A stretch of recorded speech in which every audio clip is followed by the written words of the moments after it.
সূরা মুজাম্মিল দিকে যখন তেলাওয়াত করতে থাকবে, দাউদ নবীর কণ্ঠের থেকে 70 রকমের আওয়াজ বাহির হইতে থাকবে। 70 রকমের আওয়াজ বাহির হইতে থাকবে। মানুষ তেলাওয়াত শুনে পাগলের মতো হয়ে যাবে রে। যুবক ভাইরা আমার, দুনিয়াতে তো আমরা মানুষের কণ্ঠ শুনি, আর সেদিন দাউদ নবীরে আল্লাহ কণ্ঠে মধু ঢাইলা দিবে। সেদিন মানুষ তেলাওয়াত শুনে পাগলের মতো আল্লাহ জড়া হয়ে যাবে। এত মজা, এত মজা, এত মজা রে। একটা পর্যায়ে আল্লাহ বলবেন, জিবরাইল রে, দাউদ রে বল সে যেন থেমে যায়। আর সমস্ত শ্রোতারা বলবে, আল্লাহ থামায়েন না, চলতে থাকুক, মজাই লাগে, মজাই লাগে। সুবহানাল্লাহ। আল্লাহ কয়, বিশেষ বক্তার তেলাওয়াত শুনে পাগল হয়ে গেলি রে, এখনো কিন্তু প্রধান বক্তা তেলাওয়াত করেই নাই। সুবহানাল্লাহ। যার উপরে কোরআন নাজিল করলাম, যার উপরে কোরআন নাজিল করলাম, সে তো এখনো তেলাওয়াত করেই নাই।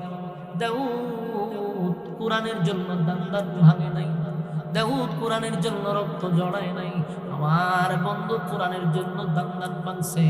এবার আল্লাহ বলবেন, বন্ধু আপনি একটু তেলাওয়াত করেন, আপনার উম্মতকে শোনায়া দেন।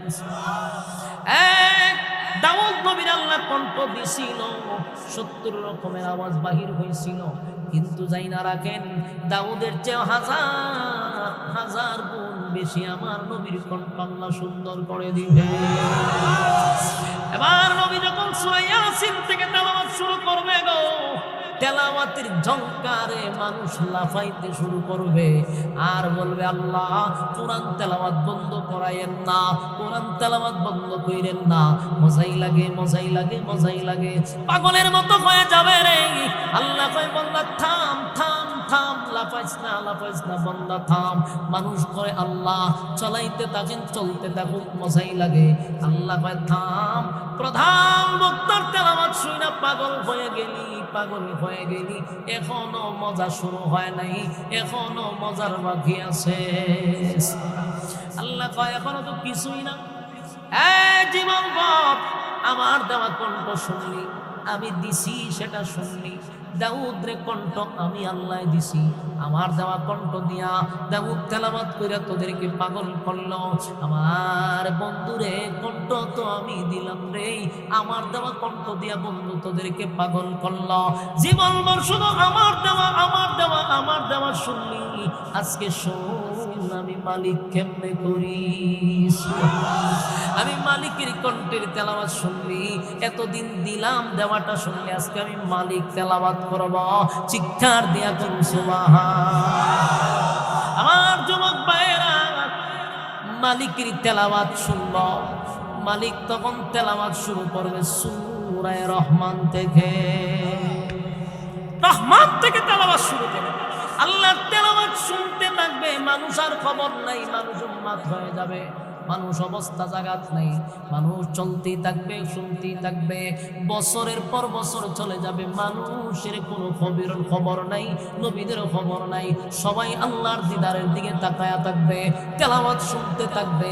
একটা পর্যায়ে মানুষের হুঁশ ফিরবে, যখন আল্লাহ হঠাৎ করে এখান থেকে সরে যাবে। শুধুমাত্র কেবলমাত্র মানুষ ইবাদত করে, এই জন্য আল্লাহ তার সম্মান আর মর্যাদা বাড়ায়া দিছে। এখন আসুন, এই সম্মানের মর্যাদা মানুষকে দেওয়ার পরে আল্লাহ কেন রে ওই মানুষটারে আবার চতুষ্পদ জানোয়ারের চেয়ে নিকৃষ্ট বলল? যেই মানুষের এত সম্মান, এত মর্যাদা, আমার আল্লাহ বলেন আসমান জমিন সূর্য চন্দ্র বানাইতে আমার 6 দিন লাগছে, অর্ডার দিছে, হয়ে গেছে। কিন্তু মানুষ হাত দিয়া মাপলে 3.5 হাত।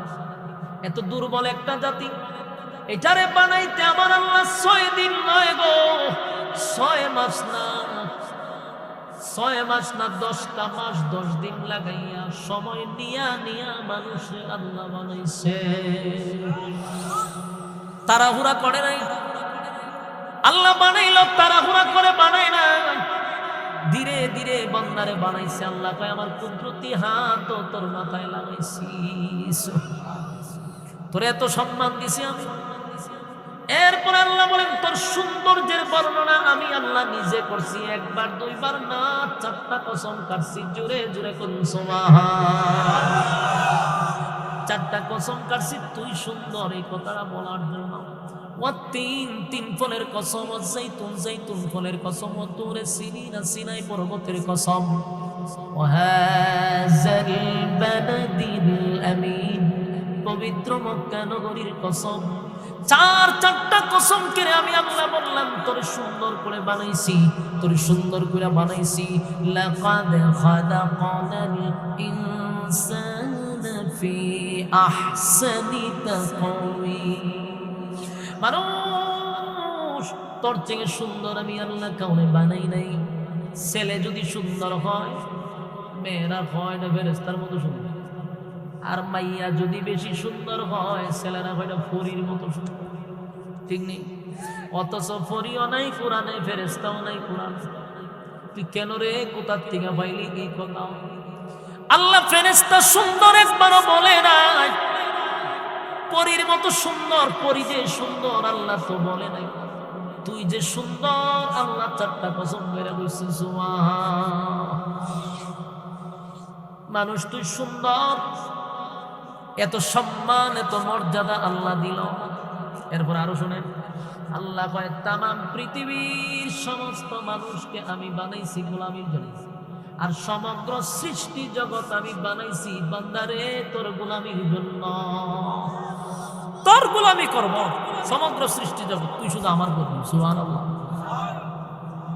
তুই শুধু আমার গোলামি করবি, আর কারো গোলামি করতে পারবি না। গোলামি চলবে কার? ইবাদত করব কার? নামাজ কার জন্য? রোজা কার জন্য? আমার জীবন মরণ কার জন্য? ইন্না সালাতি ওয়া নুসুকি ওয়া মাহইয়ায়া ওয়া মামাতি লিল্লাহি রাব্বিল আলামিন। ইন্না সালাতি ওয়া নুসুকি ওয়া মাহইয়ায়া ওয়া মামাতি লিল্লাহি রাব্বিল আলামিন। লিল্লাহি রাব্বিল আলামিন। আমার নামাজ, আমার রোজা, আমার হজ, আমার যাকাত লিল্লাহি রাব্বিল আলামিন। লিল্লাহি রাব্বিল আলামিন। লিল্লাহি রাব্বিল আলামিন। আমার নামাজ, আমার রোজা, আমার হজ, আমার যাকাত সব কিছু কার জন্য? আরো জোরে যুবক ভাইয়েরা, সব কিছু মালিকের জন্য, মালিকের জন্য। তাই আল্লাহ কয় সাবধান, গোলামি চলবে আমার, আর কারো গোলামি চলবে না। কিন্তু এই গোলামিটাই যখন বান্দা করে না, আল্লাহ কয় এত নিয়ামত দিয়া বানাইলাম, এত সম্মান আর মর্যাদা দিলাম বান্দারে, এরপরও যেহেতু আমি আল্লাহর গোলামি করলি না, উলাইকা কাল আনআম। এখানে রাখতে দিলে মোটামুটি ইজ্জত থাকতো, কিন্তু আল্লাহ এখানে রাখছে না। আল্লাহ ভাই বাল হুম আমান। আল্লাহ যদি উলাইকা কাল আনআমের মধ্যে রেখে দিত, তাহলে মান সম্মান থাকতো। কিন্তু আল্লাহ বলেন চতুষ্পদ জানোয়ারের সমান বলে নাই, আল্লাহ ভাই এর থেকে নিকৃষ্ট। কথা কি আপনারা শুনতেছেন? সমান কইল না নিকৃষ্ট কইল? এর থেকে বেশি নিকৃষ্ট বলল কেন রে? এর থেকে নিকৃষ্ট বলল? আল্লাহ তো গরু ছাগলের সমান কইল পার্থ। ঠিক নেই? গরু ছাগলের সমান কইল পার্থ, কিন্তু আল্লাহ গরু ছাগলের চেয়ে নিকৃষ্ট। এটা কেন হইল? আপনারা কি তা মনে করেন আমরা কি গরু ছাগলের থেকে নিকৃষ্ট? হ্যাঁ, তাহলে আল্লাহ এটা মারাত্মক ভুল করে নিয়েছে না? ওমা, তা আপনারা তো নিকৃষ্ট না। আল্লাহ যে গরু ছাগলের চেয়েও নিকৃষ্ট, এটাই বাস্তব। আপনারা এখন বুঝি আল্লাহ ভুল বলছে। আল্লাহ গরু ছাগলের সমান কইল না কেন, এর চেয়ে বেশি নিকৃষ্ট কইল কেন, এটা আপনারা একটু বুঝাই দিন। আপনি নিজেও আল্লাহর কথায় একমত হবেন। কারণ আমরা বুঝ নাই তো, এই জন্য আমরা বুঝি কম, স্টাডি করি কম, এই জন্য আমরা বুঝি কম। এখন আসুন আমি বুঝাই দিই গরু ছাগলের চেয়ে আমরা নিকৃষ্ট কেমন। আওয়াজ কি শোনা যায়? আওয়াজ স্পষ্ট আছে? আচ্ছা, তাহলে আপনার আমার সাথে আওয়াজ দিন। বলুন তো দেখি, আপনার এলাকায় যত গরু ছাগল আছে, কুত্তা বিলাই আছে, এরার কি আলাদা আলাদা বাড়িতে যারা লালন পালন করে লেপটিন বানায় রেখেছেন? গরু ছাগলের জন্য লেপটিন রাখছেন? কুত্তা বিলাই লেগিয়া লেপটিন নাই, জেলেরা পায়খানা বছরটা করে তো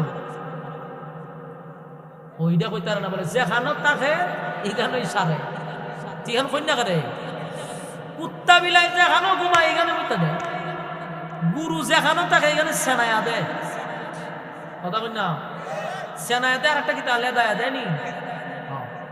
যদিও আমরা দেশে লেদায়া দেয় সেনায়া দেয়, আর ভারতে এই সেনা কিন্তু এরা ভালাই বেলে দেয় না। ভারতে দুধের কেজি কত জানেন?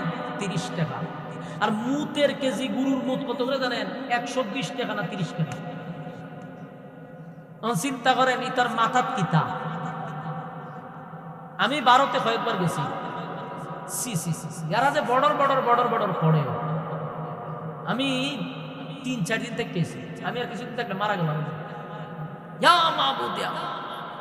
আমরা যে বাঙালি কত সুখে আছি, আমরা যে কত শান শৌকতে আছি, এটা আপনি দেশ ভ্রমণ না করলে বুঝবেন না। আপনারা ইন্ডিয়ান এমন আছে কত কিছু, এরার দেশের থেকে হাজার হাজার গুণ আমরা বাঙালিরা শৌখিন বেশি, বাঙালিদের খানার মান বেশি, বাঙালিদের টাকা বেশি। আমি কয়েকবারের অভিজ্ঞতা বলতেছি, মালু বলতে আমার আটকায়ও রাখছে কয়েকবার। আমি গেছি, আমার আটকাই, সবাই রেখেছে, আমার আটকে রেখেছে। কত বড় খারাপ দেখেন, দাঁড়িয়ে টুপি পাঞ্জাবি দেখেন, আমার আটকে দিছে, আটকায় আমার 1 ঘন্টা পর্যন্ত এরা বসা রেখে দিছে। আমি গেছিলাম, এটা তো ডাইরেক্ট ওয়াজ মাহফিলের দিয়ে আমরা যাইতে পারতেন। ব্যবসায় আমার ট্রেড লাইসেন্স আছে, আমার নিজেরও ব্যবসার কি আছে, ট্রেড লাইসেন্স আছে, এটা দিয়ে আমি গেছিলাম। তখন আমার তো জানে ব্যবসায়ী, কিন্তু আমার স্যারার ভাই ছাইয়া এত চিন্তা করে আমার ফাস্টফুডের নাম দেখে এটা আবার ইউটিউবে চাড়ছে, দিয়া দিয়ে সব বড় হেতিতে জলছা করে, ইউটিউবে দিয়ে খালি জলছা আমার কয়ে আপনারা ব্যবসায়ী আমাদের জলসা করে, এখানে কি জলসা করবে লেগেছে না, আমরা জলসা করতে আসছি। আমি আরে বাইরে জলসা তো করি আমার দেশে, আমরা দেশে কেন করবো? এখানে টাকা বেশি দেয়, জি না টাকা বেশি দেখে গেছে, তোরার দেশের মন সরাসরি করতে না, একবার লাল চিঠি মেরে দিবে, মনে নয় খাটাস টাকা বেশি দিত, বালা করে খাইতে পারছি তো। আমি আপনার দেশে আমি জলসা করতে কেন আসবো? আমার বাংলাদেশে তো ডেলি 60টা করে আমি কোন ভাই না খানা জলসা করতে আসছি। ওখানে আমি কি করতাম? আমি যাবো চেন্নাই চিকিৎসার লিখে, আমার আটকে রেখে দিচ্ছে। ওই ইউটিউব আমার ওয়াজ দেখছে, বাইর করছে, বাইর করে দেখে আমি ওয়াজ করি। তখন তো আমার এখন ধর্ম প্রচার করার লেগে এই দেশে আসছে, আপনার এই দেশে এসে ধর্ম প্রচার করে আর টাকা নিয়ে যায়।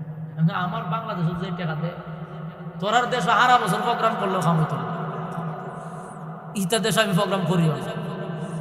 এরপরে বহু কিছুর পরে লাস্টে একটা কথা আমি শুনেছি, এক কথা দিয়া মোটামুটি আমরা বুঝে গেছি, স্যার সময় নষ্ট করে লাভ নেই, আমি ওয়াজ করি ঠিক আছে, কিন্তু এখন যে আসছি আমি ওয়াজের লেগাইছি না, আপনি দেখেন ভালো করে, এখন কোনো ওয়াজের সিজন না। ওয়াজের সিজন কবে? এখন শীত সিজন। এটা তো ঠিক, আমাদের গরমের সময় আপনাকে ওয়াজ করতে হয় না। ওই তখন এরা বুঝতে পারছে পুরা মাইন্ড না, আসলে ওয়াজের লেগেছে আমার ছাড়ছে। আরেকবার এই চিকিৎসার কথা কইয়া চিকিৎসা করছি, করে ওয়াজ উস করে আইছি। এই দেশে যাওয়ার পরে আমি খানা বিনা সব বন্ধ, যেখানে যাই খালি হিন্দু আনা গন্ধ। আপনারা এলাকাতে হিন্দু বাড়ি আছে নি? এরা খানা বাদে একটা গন্ধ তাই মেথি টেতি দেয়, এটা একটা ইয়ে আছে। খারাপ বলতেছি না, মানে এদেরটা তো এরা ভালো লাগে, মুসলিমের তো এটা ভালো লাগে না। আমার পেট ফুলে গেছে, যেখানে যাই একই গন্ধ। আর এদের হোটেলের পোলাপানের অবস্থা দেখে এতটুকু ফ্যান ভিন্দা রাখছে, আর এতটুকু ভয়ঙ্কর চেহারা, মুখ এই পর্যন্ত। আমার অবস্থা খারাপ 1 সপ্তাহ থেকে। আমার প্রশ্ন হইল এদের এই অবস্থা কেন, এই হালত কেন জানেন? এরা তো বালা জিনিস খায় না, দুধ খায় 30 টাকা দিয়ে, আর মুখ খায় 120 টাকা দিয়ে। আপনারা তো মনে করেন হুজুর কি এমনি কয় না আননেসেসারি। আরে ভাই, আপনি এখন গুগলে চার্জ দেন, সময় 8 টিভি নিউজ বলতেছি, 8 টিভিতে দেখছি আমি যে 120 টাকার মুদ বেশি। এবং এটাও শুনছি রাত্রের বেলায় এরা মুদের লেগে বসে থাকে, গুরু এখন সেনাইব সারা রাত বসে থাকে। নিউজ এটা লেখছে যে সচরাচর তো মনে করে দুধ একটা নির্দিষ্ট সময় তারা কি করে, কিন্তু মুদ তো আর এটা বইলা আসে না যে আমি এখন মুইতা দিন, হয়নি। তখন এরা সারা রাত বসে থাকে কোন সময় মায়ের প্রস্রাব করে, এর লিগে রাত্রে বলতে পাল্টি আটকা জন দেখে মায়ের পজিশন নিচ্ছে কোন তারা এই মুদ নিয়ে এরা বোতল বইরা 120 টাকা লিটার বেশি। নাউজুবিল্লাহ নাউজুবিল্লাহ। এই মুদ খাইয়া খাইয়া মাঝে মাঝে মাঝে মধ্যে বর্ডারের কাছে আয় ভালো লাগে খাইছে তো রাত্রে মুদ ইচ্ছা না খাইয়া বর্ডারের কাছে চিল্লা চিল্লি শুরু করে। আর বাঙালিরা খায় দুধ আর তোরা খাইছ মুদ, এরে বাইরে আমার লিব বাইরে আমার লিব মুদ খায়।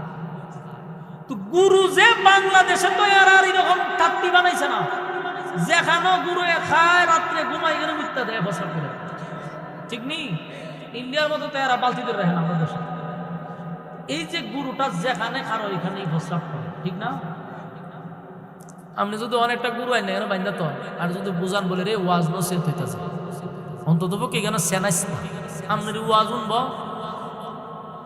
মুদবনি বৈশা না হারিয়া হারিয়া ছেড়ে দিব। আচ্ছা কুত্তায় মুতে দেখছেন না? দেখছেন? আমিও দেখি। কুত্তায় মুতে গুরুর মতো না, হে আরো মারাত্মক ফুন্ডা, হে তার একেবারে পুরা ঠ্যাংটা তুললা, এর যে কিছু আছে এটা দেখাইয়া এবারে মুত্তা দেয়। আচ্ছা মুচ্চত মুচ্চত এক জায়গা সরম বরম নাই, খাস ছেড়ে এগুলা বন্ধ কর না, এখানে কুদ্দুর দেয় ওখানে কুদ্দুর দেয় ওখানে কুদ্দুর দেয়। আর মুতে যে এমন নেশা জাগাত না, হে মাটি আগে পরীক্ষা করে, পরীক্ষা নিরীক্ষা কইরা পরে ওই উষা জাগাত ওয়াল মেরে দেয়। আচ্ছা পঞ্চায়ন হে কি সরম বরম বুঝে 10 জন লোক কার রয়েছে এই কাম করিয়েছে, তাহলে কি বুঝা করছে নি? কথা কয় না, না বুঝা বুঝা না, না বুঝা না বুঝা করছে। গুরু এ যে খামটা করলো বুঝা না, না বুঝা না বুঝা করছে। গুরু এ খারিয়াছে না, কুত্তা খারিয়া মতে, তো মানুষ খারিয়া মতে নি। ভালো মাঝে মাঝে অনেকে হয় না, ওনারা যে জি কইছেন আমি ধন্যবাদ জানাই। অথচ মানুষ রে আল্লাহ সৃষ্টির শ্রেষ্ঠ বানাইছে, তুই কেমনে খারিয়া মত মানুষ? এরে কুত্তায় না হয় নিকৃষ্ট খারিয়া মচ্ছে, গুরু খারিয়া চানাইছে, এরা তুই তো সৃষ্টির শ্রেষ্ঠ, তুই খারিয়া মতে গেলে। মাঝে মধ্যে আমরা শরম লাগে, হোটেল গুলাতে গিয়ে দিয়ে খারিয়ার মরে গেছে, তোমার কথাও কয় মতেও, কুত্তায় কিন্তু মোটার সময় কথা কয় না। আপনি খেয়াল করে দেখি গুরু যে সেনা এই জন্য কিন্তু হাম্বা করে সেনা, কিন্তু কত নির্লজ্জ বেহায়া ওলামা, মুতেও সিগারেটের টাকা দেওয়া, মুতেও এবার মুতে যে আরেকটা দাঁড়া এটার সাথে কথা বলে, 3-4টা একসাথে খারিয়া মুতে নি, একটার সাথে আরেকটা কথা হতে। C C C C C. আমার প্রশ্ন হইল কুত্তায় তো কথা বলে মতো শুন, গুরু এত আম্বাম্বা হয় না, তুই কেন কথা বলছ? তুই না সৃষ্টির শ্রেষ্ঠ? আমি যে কথাগুলি কইছি বাস্তব না অবাস্তব? খারিয়া মুত আপনারা যদি না দেখে থাকেন তাহলে ওখানে গিয়ে দেখবেন আপনার জান্নাত হোটেল আছে একটা, আর একটা আছে এখানে উজান বাটি, আরো কয়েকটা হোটেল আছে। ইরিত মাঝে মাঝে খারিয়ার আমি যাই, গিয়া দেখি জামাতের সহিত আর মহিলা দেয় একসাথে 8-10টা খারয়ার মধ্যে খারুইয়া, লজ্জায় শরমে মনটা কয় যে আমরা এতে বেরিয়ে যাই। এখন আসুন, গুরু এ দাঁড়ায় প্রস্তাব করলো, বুঝে না না বুঝে? কুত্তায় খারিয়া মুতলো, বুঝছে না না বুঝা? আর মানুষ যে খারিয়া মুতছে বুঝছে না না বুঝছে? বুঝছে শুনে। আচ্ছা পঞ্চান যে না বুঝা অপরাধ করে আর যে বুঝা অপরাধ করে তোমরা কি সমান? জুড়ে কন, আবার কন। আপনারা দিয়ে বললেন না সমান না, আল্লাহ সমান হইতে পারে? আল্লাহ উলাইকা কাল আনআম কেন বলতো? মানুষ চতুষ্পদ জানোয়ারের সমান হইতো কেন? আল্লাহ হয় বালহুম আযাল, তারা এর চেয়ে নিকৃষ্ট। আপনারা তো বললেন যে সমান না, চতুষ্পদ জানোয়ার না বুঝা অপরাধ করছে, তুই মানুষ বুঝা শূন্য অপরাধ করছ, তুই আর গরু ছাগল সমান হস কেন? তুই এর চেয়ে নিকৃষ্ট। এই জন্য আল্লাহ সমান বলে নাই, সম্মানিত। শুধু এবার আসুন, মানুষ সৃষ্টির শ্রেষ্ঠ আল্লাহই বলছে, মানুষ কুত্তা বিলার চেয়ে নিকৃষ্ট আল্লাহই বলছে। কেন? সম্মান কমে আর বাড়ে হইল ইবাদতের মাধ্যমে। তুমি যখন মালিকের ইবাদত করবা তোমার সম্মান বেড়ে যাবে, তুমি যখন ইবাদত থেকে দূরে চলে যাবে কুত্তা বিলার দাম আছে তোমার দাম নেই। বাস্তব না বাস্তব? নেশাকুর, হিরুঞ্চি, মাথাল, এগুলার কোনো সমাজ মূল্যায়ন করে? এর কোনো দাম আছে? একটা ইবাদত বন্দি করে এমন লোকের দাম আছে না? মানুষ সম্মান করে, অন্তর থেকে সালাম দেয়, মহাব্বত করে, মুসাফা করে, মানুষ কলিজার সাথে জড়ায় ধরে রাখে। কেন? যে লোকটা আমার সিগা ভালো ইবাদত করে। আর নেশাখোর হিরণ ছিঁড়ে দেখলে মানে ভাই কাছে আসতাম দূর দূর করে, ঠিক নেই কেন? ইবাদত থেকে সে দূরে। যত ইবাদত বেশি করে তার তত সম্মান বেড়ে যায়। বাস্তব না বাস্তব? আল্লাহ বলেন তোর সম্মান আর মর্যাদা দিছি, বিনিময়ে তুই আমার গোলামি করবি। গোলামি যদি না করস বান্দারে, তাহলে কিন্তু কুত্তা বিলার চেয়ে নিকৃষ্ট হইবে। এবার আসুন, আপনারা কি বিরক্ত হইতেছে? বিরক্ত হইলে আমার একটা ডাবল শুনে আমি ছেড়ে দিলে তো আমার ভালো। যখন দেখবো আপনারা বিরক্ত, তখন আমি আস্তে করে ছেড়ে দিতে পারি। আর আপনারা যত মনোযোগ দিবেন তত আমার লেগে মুসিবত, তাহলে আমার বয়ান টানতে হইবে। কথাগুলি দিলের কান লাগায় শুনেন। আল্লাহ রাব্বুল আলামিন বলেন, একবার চিন্তা করে দেখ, আমি তোর সৃষ্টির শ্রেষ্ঠ বানাইছি, সম্মান মর্যাদা বেশি দিছি। আমি আল্লাহ তোরে এত সম্মান এত মর্যাদা দিলাম, এর এক নাম্বার কারণ হলো ইবাদত করবি কার। তুই আমার ইবাদত করলে আমি তোর সম্মান মর্যাদা বাড়ায়া দিব, কিন্তু ইবাদত থেকে দূরে সরে গেলে ইজ্জত কমে যাবে, সম্মান কমে যাবে। তাই যুবক ভাইরা, কেন আল্লাহ দুনিয়ায় পাঠাইলেন, কোন কারণে আসলাম, এটা আমাদের বোঝার দরকার আছে না? এখন আসুন সূরা আর রহমানে, তখন আপনারা বাড়ি গেলাম। সূরা আর রহমান এটা সাধারণ কোনো সূরাও না, এটা এমন একটা সূরা আপনারা আশ্চর্য হবেন। এই সূরাটা আল্লাহ নিজে তেলাওয়াত করব। ইউদুরি সুবহানাল্লাহ, তেলাওয়াতটা কে করব? জীবনে সবার তেলাওয়াত শুনছেন, আল্লাহর তেলাওয়াত শুনছেন? জান্নাতের ভিতরে এই সূরা রহমান আল্লাহ নিজে তেলাওয়াত করে তার বান্দারে শোনাইব। এইগুলো আর রহমান সূরা, জান্নাতের ইসলামী সঙ্গীত বলা হয়। সুবহানাল্লাহ। আল্লাহ বলেন আর রহমান আল্লামাল কুরআন খালাকাল ইনসান। এখানে আল্লাহ আর রহমান দয়ালু, আল্লামাল কুরআন, কোরআনের কথাটা আগে কেন আনলো? আগে কেন আনলো? খালাকাল ইনসানের কথাটা পরে আনলো কেন? আল্লাহ বলেন আমার আদালতে মানুষ দুই প্রকার। এক প্রকার মানুষ হইল সৃষ্টির শ্রেষ্ঠ। আমি আল্লাহর আদালতের মানুষ হলো যারা কোরআনের শিক্ষায় শিক্ষিত, তারা আমি আল্লাহর আদালতের মানুষ।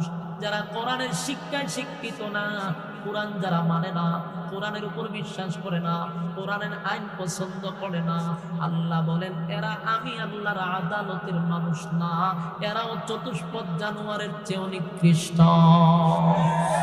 তাহলে কোরআনের শিক্ষায় শিক্ষিত হতে হবে, ঠিক না?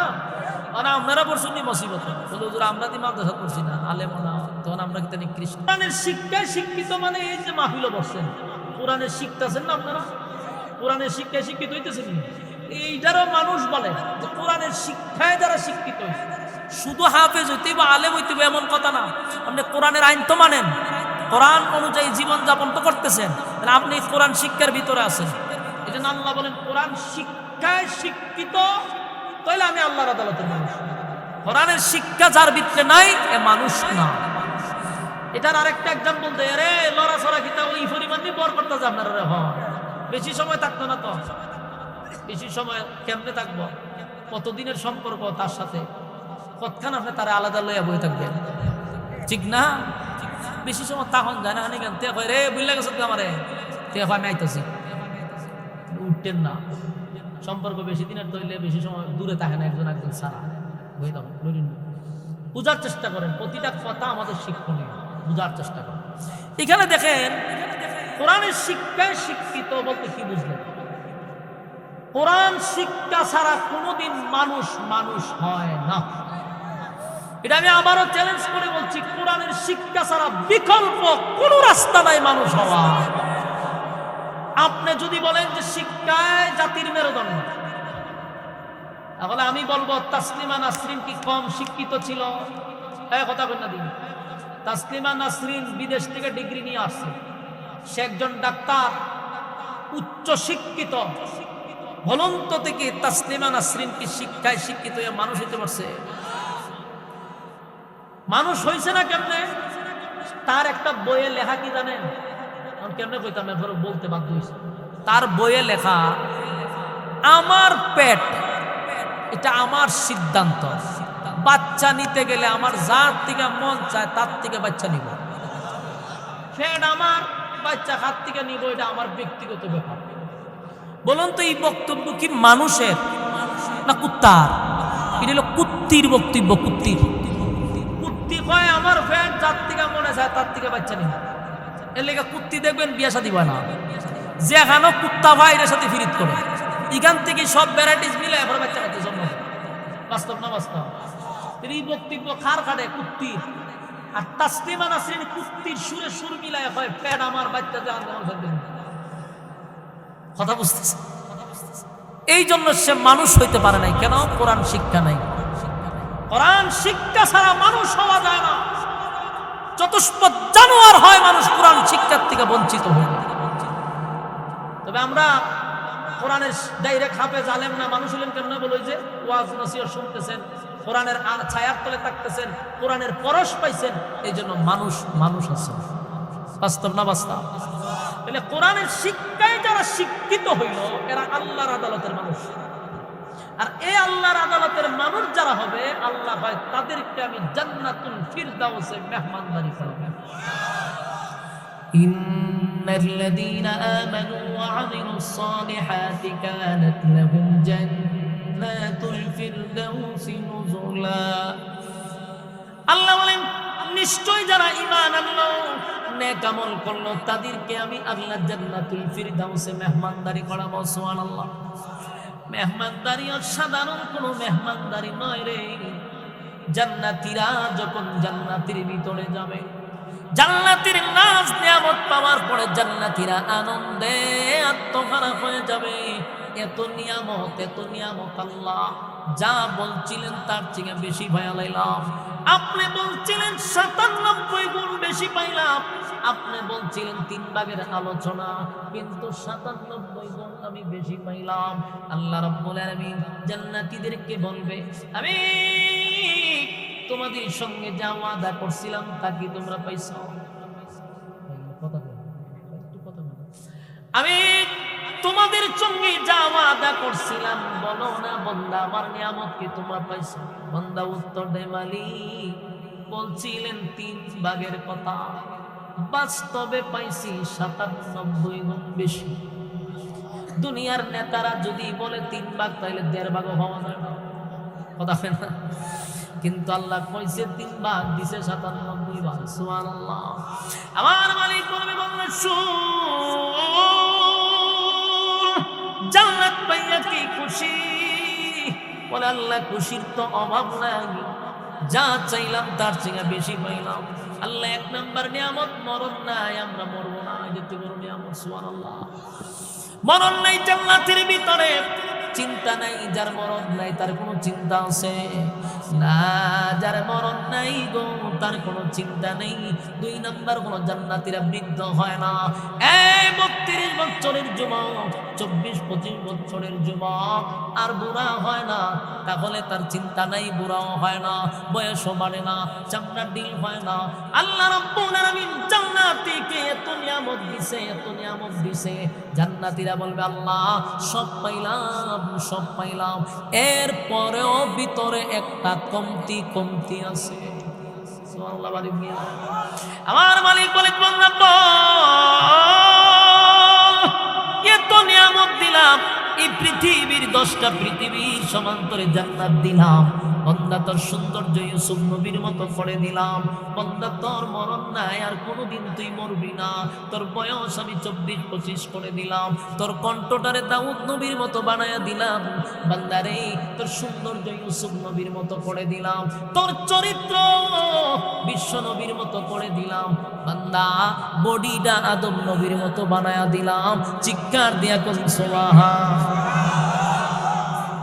এত নিয়ামত দিলাম, এত নিয়ামত করে দিলাম, এরপরও তোর কি কমতি রইল, কিসের অভাব? এবার বান্দায় ওয়াজ করব, আল্লাহ আপনি আমারে গাড়ি দিলেন, বাড়ি দিলেন, অট্টালিকা দিলেন, নারী দিলেন, কোনো জিনিসের অভাব নাই মানলাম। দুনিয়া তো গাড়ি ছিল, দুনিয়া তো বাড়ি ছিল, নারী ছিল যদিও জান্নাতের মতো না, কিন্তু বাড়ি তো ছিল, গাড়ি তো ছিল, নারী তো ছিল, আল্লাহ বুক বিলাসিতা করার সুযোগ ছিল। আল্লাহ সব লাথি মারছি, সব লাথি মারছি। গভীর রজনীতে প্রচন্ড ঠান্ডা পানি, ঠান্ডা পানিতে হাত দেওয়া যায় না গো। রাত্রি 3টার সময়টা পুকুরে পানি তার দেওয়া যায়, বোঝা যায় হাত কেটে বলা দিচ্ছে। এতটা ঠান্ডা পানি, কিন্তু গভীর রজনীতে এই ঠান্ডা পানি দিয়া উযু করলাম। আল্লাহ উযু করিয়া তোমার কুদরতি পায়ের সামনে দাঁড়াইলাম। রাতভর তোমার ইবাদত করলাম। আল্লাহ তোমার কাছে প্রার্থনা করলাম, বাবু গাড়ি চাই নাই, বাড়ি চাই নাই, অট্টালিকা চাই নাই, শুধু তোমারে চাইছি। জান্নাতে এসে গাড়ি পাইলাম, বাড়ি পাইলাম, নারী পাইলাম, অট্টালিকা পাইলাম, সব পাইলাম, সব পাইলাম, মালিক রে তোমারে পাইলাম না। আল্লাহ তোমারে পাইলাম না, তোমারে পাইলাম না। সব পাইলাম, সব পাইলাম, কিন্তু তোমারে পাইলাম না। আল্লাহ তুমি বিহীন জান্নাতের প্রয়োজন নাই, তুমি বিহীন হুর গিলমানের প্রয়োজন নাই, তুমি বিহীন অট্টালিকার প্রয়োজন নাই। আল্লাহ আমরা শুধু তোমারে দেখতে চাই, তোমারে দেখতে চাই, তোমারে দেখতে চাই। সুবহান আল্লাহ। কয় ফেরেশতারা রে, আমার বান্দা অভিমান করছে, বান্দায় তো অভিমান করলো, বান্দায় সব পায়াও বান্দা মুস্কি হাসি দেয়। বান্দার কি অভাব? ফেরেশতা কয় আল্লাহ খালি কয় আপনারে দেখতে। আল্লাহ কয় সব আশা পূর্ণ করলাম, একটা আশাই তো বান্দার বাকি রয়ে গেল। যা বান্দাদেরকে জানায়া দে, বান্দাদের দরখাস্ত আমি আল্লাহ মঞ্জুর করলাম। কিন্তু ছোটখাটো করে কোনো হবে না। বান্দারা আমারে দেখতে চায়, স্বাভাবিক ভাবে তো আমি দেখা দিব না। আমি আমার বান্দাদেরকে দেখা দিব অনুষ্ঠানের মাধ্যমে, অনুষ্ঠানের মাধ্যমে। সুবহান। দুনিয়াতে আমরা একটা মাহফিল করলে এটার প্রচার প্রসার করি, পোস্টার করি, ব্যানার করি, প্যান্ডেল করি, মাইকানি, মানুষকে দাওয়াত দেই, এরপরে অনুষ্ঠান বসাই, ঠিক না? আল্লাহ কয় আমিও একটা মাহফিল করব, আমারও শখ জাগে আমি একটা মাহফিলের সভাপতি হইতাম। সুবহানাল্লাহ। আমার মন চায় রে বক্তাদের ওয়াজ শুনতাম, তাই আমিও নিয়ত করছি একটা মাহফিলের আয়োজন করব। ফেরেশতাদেরকে বলছে তোরারে পাঠাইছি প্রচার প্রসারের লেগে, পাবলিসিটি কর। গোটা জান্নাত যতটা আছে, 8টা জান্নাত, প্রত্যেকটা জান্নাতের গোড়ায় গোড়ায়, মহল্লায় মহল্লায়, সব বিল্ডিংয়ে বিল্ডিংয়ে আল্লাহ ফেরেশতাদের মাধ্যমে এলান করে দিছে, প্রচার প্রসার শুরু করে দিছে। আগামী 1 তারিখ মাসিহ নামক মাঠে একটা মাহফিল হবে। জোরে জোরে কোন সুবহান। মাসিহ নামক মাঠের মধ্যে একটা মাহফিল হবে গো, আমার আল্লাহ সেই মাহফিলটা করাবে। তাই এত প্রচার শুরু করছে। 8টা জান্নাত, এই জান্নাতের ভিতরে সমস্ত জায়গায় পোস্টারিং, তারপরে ব্যানার ট্যানার যা আছে সব লাগানো শুরু করছে। বাংলাদেশের ব্যানার না, বুঝাইবার লেগে হইতে প্রচার প্রসার শুরু হয়ে গেছে। খবর পৌঁছে গেছে আমরা এই মাহফিলে কারে দাওয়াত দিব। আল্লাহ ভাই জিবরাইল রে বল বক্তা কারে ভালো লাগে। জিবরাইল ভাই আল্লাহ চমৎকার বক্তা তো আছে, সমস্ত নবী কুলের সম্রাট নবী মুহাম্মাদুর রাসূলুল্লাহ, জোরে কোন সাল্লাল্লাহু আলাইহি ওয়াসাল্লাম। আল্লাহ প্রধান অতিথি হিসাবে যদি রাখতে চান, প্রধান আকর্ষণ হিসাবে যদি রাখতে চান, আপনার বন্ধু ছাড়া বিকল্প কোনো চিন্তা নাই। আল্লাহ আমাদের মতে, আপনার মতে কারে দিবেন? আমার বন্ধুরই দিব। সুবহানাল্লাহ। আল্লাহ কয় আমার নিয়ম, আমার বন্ধুরে প্রধান বক্তা বানায় দিব, প্রধান আকর্ষণ। এখন ফেরেশতাদেরকে নিয়ে আল্লাহ পরামর্শ করে, ফেরেশতারা বিশেষ একটা বক্তব্য লাগবে, কথা হই না দি। আল্লাহ কয় কারে দাওয়াত দিবি? কম সমস্ত ফেরেশতারা আল্লাহর সঙ্গে একমত। আল্লাহ আপনি কারে দিবেন? আল্লাহ কয় দাউদরে দিলে কেমন হয়? জোরে কোন সুবহান। দাউদ আলাইহিস সালাতু ওয়াস সালামকে বিশেষ বক্তা হিসেবে আল্লাহ দাওয়াত দিলেন। আমাদের নবী প্রধান আকর্ষণ, প্রধান বক্তা। সুবহানাল্লাহ কি বাড়ি দিয়া যাদের সুবহানাল্লাহ বলতে কষ্ট হয়, বুঝবেন ইমানি দুর্বলতা আছে। জান্নাতের আলোচনা শুনলে ইমানদাররা পাগল হয়ে যাওয়ার কথা। যাদের দুর্বল ইমান তাদের ঘুমন্ত ইমান জাগ্রত করার দরকার আছে না? এক আমি আলোচনার শেষ প্রান্তে একটা কথা বলি, ভালো করে শুনে রাখবে। জান্নাতে যত নিয়ামত পাইবে সবচেয়ে বড় নিয়ামত হলো এই মাহফিল। সুবহানাল্লাহ। মাসিহ নামক মাঠের মাহফিল ছাড়া জান্নাতে এর থেকে কোনো আকর্ষণের কিছু নাই। সুবহানাল্লাহ। এটার মধ্যে যারা অ্যাটেন্ড করবে কমাল মিলেছে। যুবক ভাইয়েরা, প্রচার প্রসার শুরু হয়ে গেছে, দাওয়াত নামা চলে গেছে বিশ্ব নবীর কাছে। হুজুর আপনি প্রধান বক্তা, নবীজি প্রধান বক্তা এসব দাওয়াত পেয়েছে।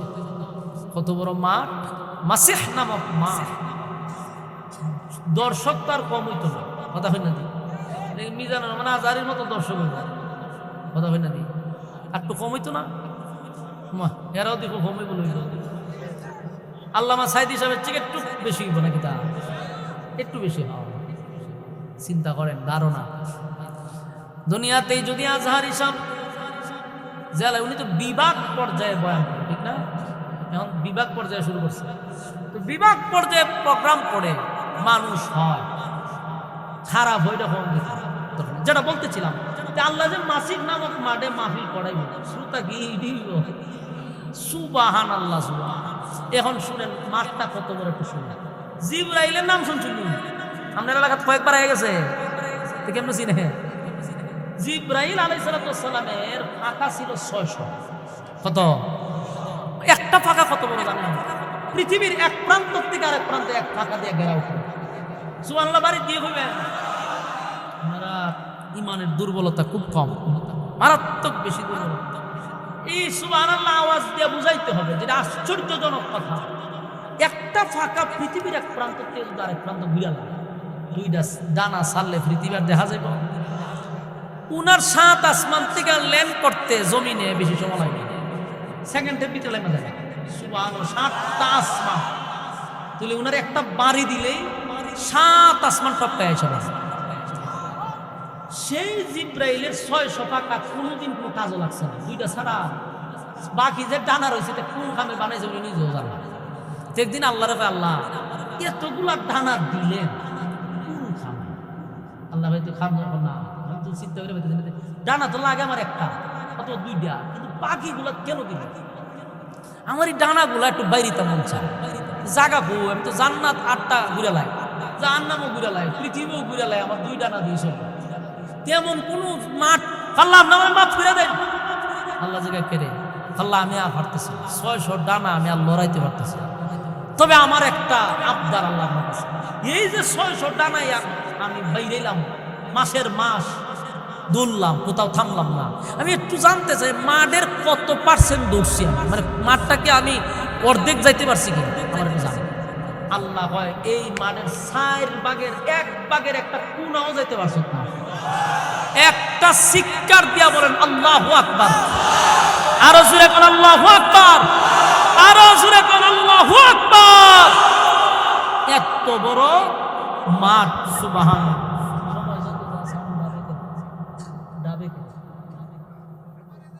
না একটু বাড়ান, একটু ডাইবা জায়গা। এখন চিন্তা করেন কত ডানা, সুবহানাল্লাহ। এই সব ডানাতে ব্যথা। আল্লাহ হয় কি 4 ভাগের 1 ভাগের 1 কোনা যাইতে পারছে। জিবরাইল সেজদা করে বলে সুবহানাল্লাহ, আমার এই 600 ডানা বুঝি খামলা। এই ডানাতে আল্লাহ মাহফিলের আয়োজন করলেন। এখন বুঝুন শ্রোতা কি পরিমাণ। সুবহানাল্লাহ, সুবহানাল্লাহ। আল্লাহ রাব্বুল আলামিন ফেরেশতাদেরকে বলবে, ওই মাসিহ নামক মাঠে তোরা একটা প্যান্ডেল বানা। কোন প্যান্ডেল লাগবে তো? ফেরেশতারা জিগায়, মালিক কি দিয়া প্যান্ডেলটা বানাবো? আল্লাহ কয়, আমার নূর দিয়া বানায়া দে। সুবহানাল্লাহ। আল্লাহ নূর দিয়া প্যান্ডেল বানাবে। মালিক একটা স্টেজ লাগে গো। আল্লাহ কয়, কি দিয়া বানাইবি? ফেরেশতারা কয়, আল্লাহ বলেন কি দিয়া বানাবো? রব্বে কারীম বলেন স্টেজটা আমার নূর দিয়া বানাও। আল্লাহ প্যান্ডেল আর স্টেজ নূর দিয়া বানাইবো।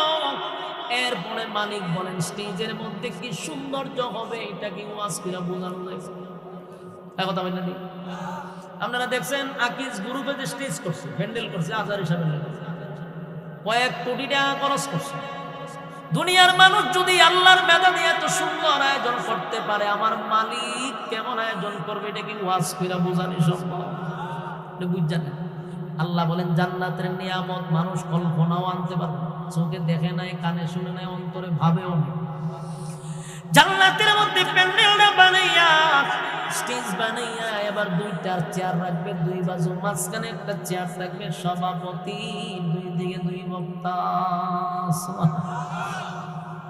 এবার সমস্ত নবী রাসূলগণ তারা স্টেজই থাকবে, কিন্তু চেয়ারে না, ওই 3 চেয়ার থেকে আরো ডাউন নবী রাসূল এরা থাকবে স্টেজের আওতার ভিতরে। আর সমস্ত নবীদের উম্মতেরা, আমাদের নবীর উম্মতেরা থাকবে একটু আগে, অন্য নবীর থাকবে একটু পরে। এইভাবে সিরিয়াল ভাবে সময় বসবে। আপনি একা বসবেন না। এখন তো মাহফিলে আসছেন, বউরে তুলেছেন আরেক প্যান্ডেল, আপনি বুঝিনি কেন? ঠিক নেই। জান্নাতে প্রত্যেকের পাশে বউয়ের একটা চেয়ার থাকবে। সুবহানাল্লাহ। দুইজনে বয়ে বয়ে দেখবে, আর সারা রাত আপনাদেরকে শরবত পান করাইব, শরবত পান করাইব ফেরেশতারা। এবার জান্নাতের ভিতরে মাহফিলের আয়োজন হয়ে গেল। দুইটা চেয়ারে দুইজন বসা। আসবে প্রথম হযরত দাউদ আলাইহিস সালাতু ওয়াস সালাম, স্বাগতম জানাই লাল গালিচা দিয়া, এরপরে আইনা বসাইব সম্মান কারে পাওয়া। তখন সমস্ত নবীরা ছায়াতে মানুষ, আহা দেখছো দাউদ নবী কেমনে কেমনি হামলা করল। আচ্ছা জাকুনি বয়ে গেল, বিশেষ বই আর হয়েছে প্রধান বক্তার চেয়ার খালি। আরেকবার ঘোষণা আসবে, ঘোষণা দিতে থাকবে আজকের মাহফিলের মধ্যমণি যিনি, আজকের মাহফিলের প্রধান অতিথি যিনি, সমস্ত নবী কুলের সম্রাট নবী মুহাম্মদুর রাসূলুল্লাহ সাল্লাল্লাহু আলাইহি ওয়াসাল্লাম। এক জান্নাতীরা, জান্নাতের যত জান্নাতীরা আছে সবাই তাকায়া থাকবে। বিশেষ করে আমরা যারা আছি নবীর উম্মত, আমরা কলিজাটা বড় হয়ে যাবে। দেখছো তুমি, আমাদের নবী হইল আজকে প্রধান। আমরা গর্ব করবো আর বলবো, দেখছো নি আপনার নবী হইল প্রধান অতিথি। আমাদের সম্মান একটু বাড়বে, ইজ্জত বাড়বে, অন্যান্য নবীদের উম্মতের চেয়ে আমাদের র্যাঙ্ক একটু বেশি থাকবে। সুবহানাল্লাহ। এবার দুই দিকে দুইজন বক্তা বসে গেল রে, মাঝখানের চেয়ার সভাপতি এখন আসে নাই। এই দিনটার জন্য সমস্ত জান্নাতীরা অপেক্ষায়। আল্লাহর নবী বলেন, জান্নাতে যদি আনন্দের কোনো বিষয় থাকে সেটা হলো আল্লাহর দিদার। সুবহানাল্লাহ। এর থেকে বড় নিয়ামত জান্নাতে আর নাই, এটি সবচেয়ে বড় নিয়ামত। এবার সভাপতি আসবে, একটা দুইটা নয়, ৭০,০০০ পর্দা সরাবে। সুবহানাল্লাহ।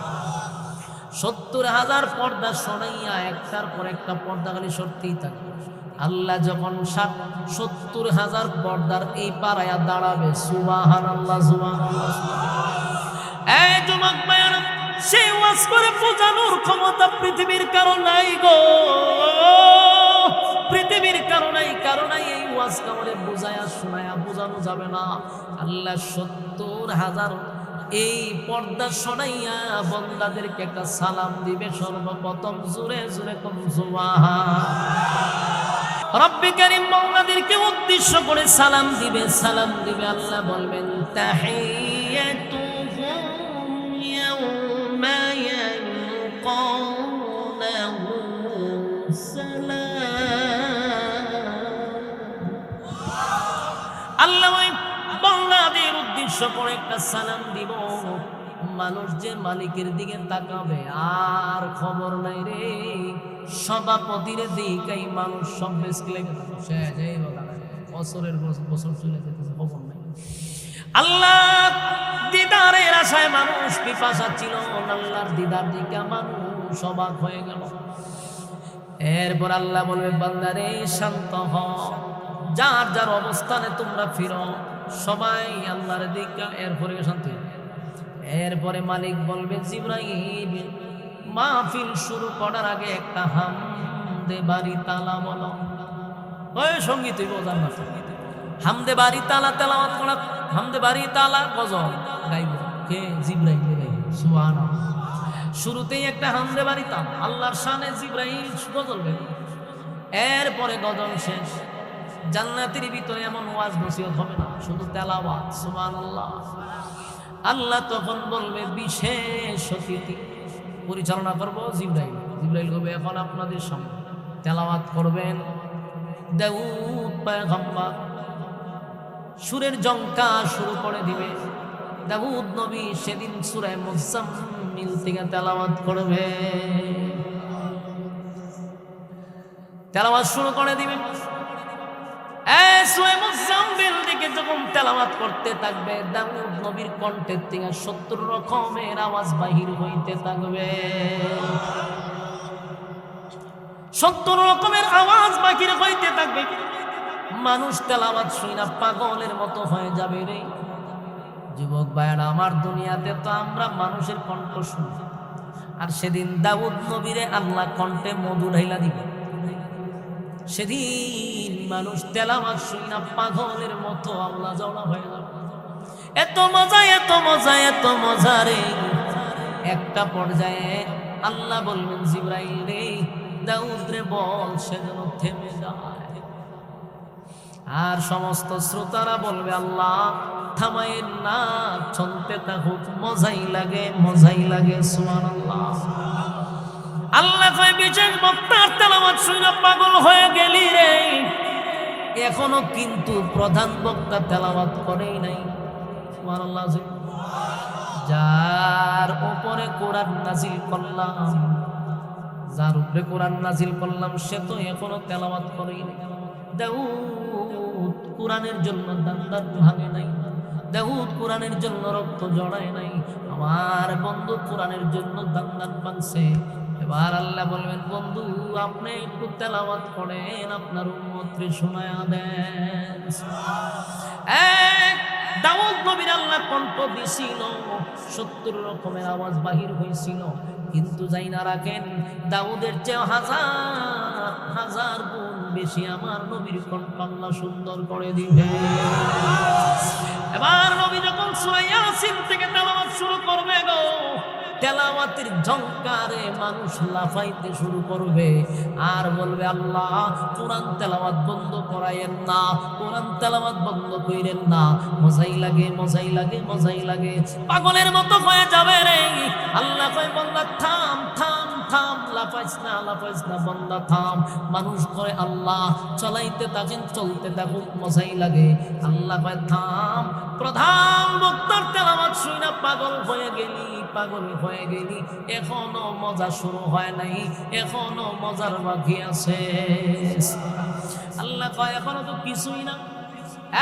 জীবন বাপ আমার দেওয়া কণ্ঠ শুনলি, আমি দিছি সেটা শুনলি। দাউদ রে কণ্ঠ আমি আল্লাহ দিছি, আমার দেওয়া কণ্ঠ দিয়া দাউদ তেলাওয়াত কইরা তোদেরকে পাগল করলো। আমার বন্ধুরে কণ্ঠ তো আমি দিলাম রে, আমার দেওয়া কণ্ঠ দিয়া বন্ধু তোদেরকে পাগল করলো। জীবন ভর শুধু আমার দেওয়া, আমার দেওয়া, আমার দেওয়া শুনলি। আজকে শোন আমি মালিক কেমনে করি। আমি মালিকের কণ্ঠের তেলাওয়াত শুনলি, এতদিন দিলাম দেওয়াটা শুনলি, আজকে আমি মালিক তেলাওয়াত করব। চিৎকার দিয়া কোন সুবহান। আমার যুবক ভাইরা মালিকের তেলাওয়াত শুনব। মালিক তখন তেলাওয়াত শুরু করবে সূরা রহমান থেকে। রহমান থেকে তেলাওয়াত শুরু করবে। আল্লাহর তেলাওয়াত শুনতে থাকবে, মানুষ আর খবর নাই, মানুষ উন্মাদ হয়ে যাবে। মানুষ অবস্থা জাগাত নাই, মানুষ চলতেই থাকবে, শুনতেই থাকবে। বছরের পর বছর চলে যাবে, মানুষের কোনো খবর নাই, নবীদেরও খবর নাই। সবাই আল্লাহর দিদারের দিকে তাকায়া থাকবে, তেলাওয়াত শুনতে থাকবে। একটা পর্যায়ে মানুষের হুঁশ ফিরবে যখন আল্লাহ হঠাৎ করে এখান থেকে সরে যাবে।